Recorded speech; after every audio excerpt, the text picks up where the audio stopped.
والصلاة والسلام على رسول الله. ربنا تقبل منا إنك أنت السميع العليم وتب علينا إنك أنت التواب الرحيم.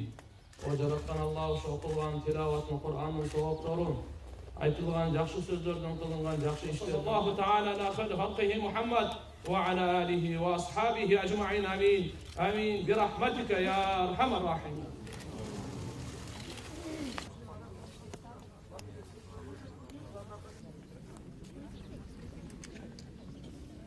Армандармен албақса.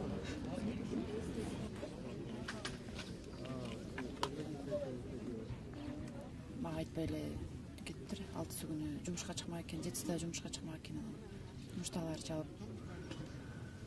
Ушунда турсам жок дейт. Больницаларды издеп баштадык. Больницаларда жок экен. Бүт больницадан иштедик анан. Акыры моргдон таптык. Стральный морг. Кандай дейт? Так жүрөгүнө тийип артынан чыгып кетти.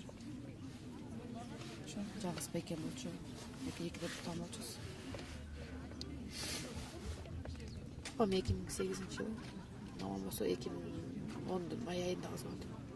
Бекемден кийин жүрөгү ооруп, балам деп жүрүп кетти калды. Апаңыз ушундан күйүтүнөн. Жүрөк.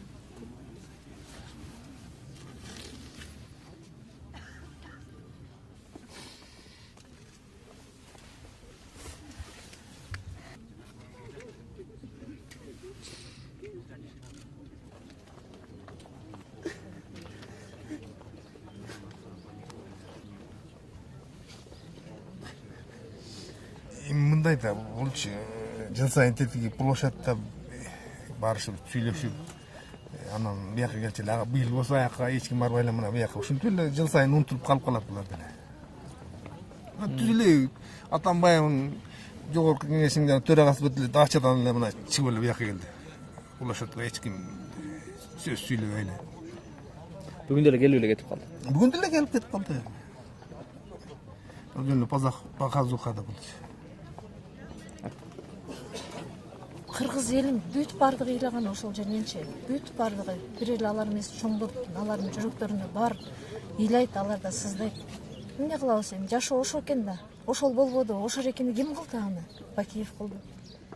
Бакиев деген мына Акаев кетти эле. Акаевдин жөнүнө жашынакай эле кетип калса болмок да. Акаевди неге элин атып, элге ок чыгарып, каркычылык кылып кетти могу жерде. Элин канча энелерди ыйлатып, сыздатып кетти чындай келгенде.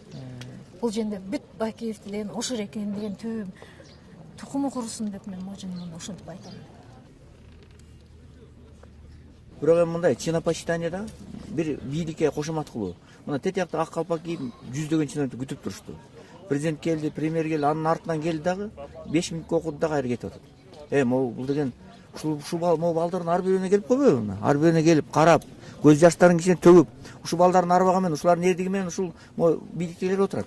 Мына келди отуруп, мына ээрчите машина түшүп кетип калды. Ыйлаган ата-энелер көз жашын эметип кала берди.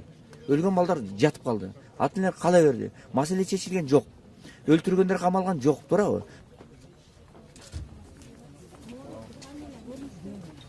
Революциянын максаты эмне болду? Революциянын максаты адилеттүүлүк болгон. Биринчиси. Экинчиден бардык бийлик элге өтүш керек деген максат болгон. Анткени момундай үй бүлөлүк башкаруудан кетишибиз керек деп. Мен ойлойм, ушу эң негизги максаттарга биз жеттик. Анткени бүгүнкү күнү көрүп атасыңар, бийлик парламенттин колунда. Биз парламенттик өлкө болдук.